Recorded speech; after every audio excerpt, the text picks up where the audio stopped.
and flew her to jail. "That's going to be me one day," I whispered. "You want to be a weirdo spider lady?" asked Sandro. Chloe and I shook our heads. Sandro stared blankly until he figured it out. "Oh, you mean you want to be like your mom and dad? Okay, that makes more sense." Dad looked over and gave me a thumbs up. He and Mom weren't afraid of anything. I couldn't wait to be just like them. Chapter 2. Breakfast Bug. "Slow down, honey. Breakfast is not a race," my mom said. Gavin, my older brother, sat at the breakfast table, stuffing his face with waffles as fast as he could. Footsteps raced down the stairs. Another Gavin ran into the kitchen and snatched the waffles from his clone. "Beat it, dupe! Those are my waffles!" Gavin snapped his fingers, and the clone Gavin vanished. Oh yeah, Gavin has the power to create duplicates of himself. But sometimes they do their own thing. "Gavin, no clones at the breakfast table. How many times do I have to tell you?" Mom said. Gavin wasn't listening. He was already chowing down on another buttery waffle. "Mom, can I go out later?" my little sister Felicia asked. "Where do you want to go?" Mom said. "I just want to go out. Jeez, Mom. Why are you always in my business?" Felicia whined, banging her fist on the table. A crack formed in the wood. Felicia is super strong. She's always breaking things around the house. "Focus on your breakfast. We can discuss the rest once you're home from school," said Mom. Felicia sighed, poking at her eggs. Gurgled my baby brother Ben. Mom strapped him into his high chair and wiped the slobber from his chin. He has powers too. Ben can turn invisible, which makes babysitting a nightmare. For now, he was happy chewing on his fingers.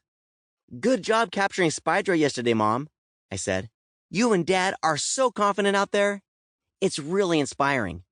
"Thank you, Peter," Mom said. "Did you want something too?" "Just to be a superhero," I said. "I've been watching your battles on the internet. If I want to learn how to be a hero, I've got to study from the best." My mom blushed. "Aren't you full of compliments today?" "Brown nosers smell," Felicia said with a smirk. "Do you know what they smell like?" "That smell is just your breath blowing back in your face," I said.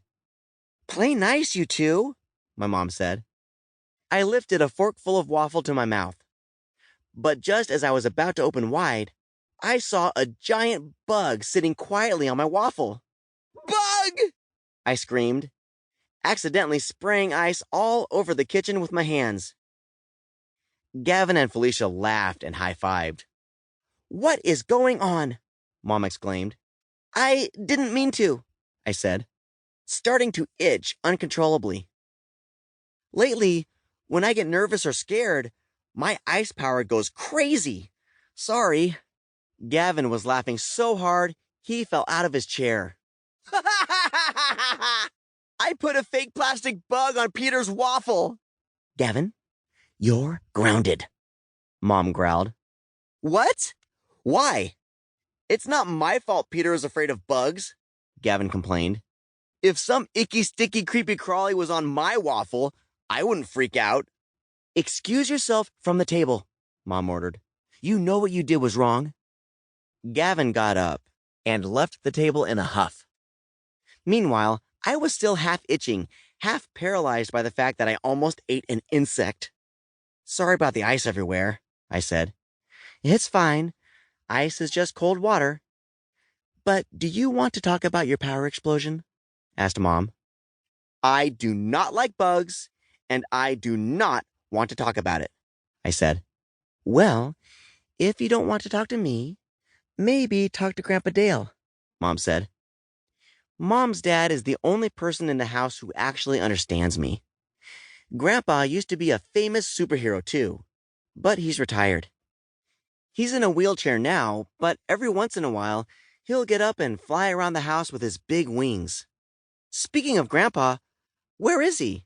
I asked. He never misses breakfast. He's sleeping.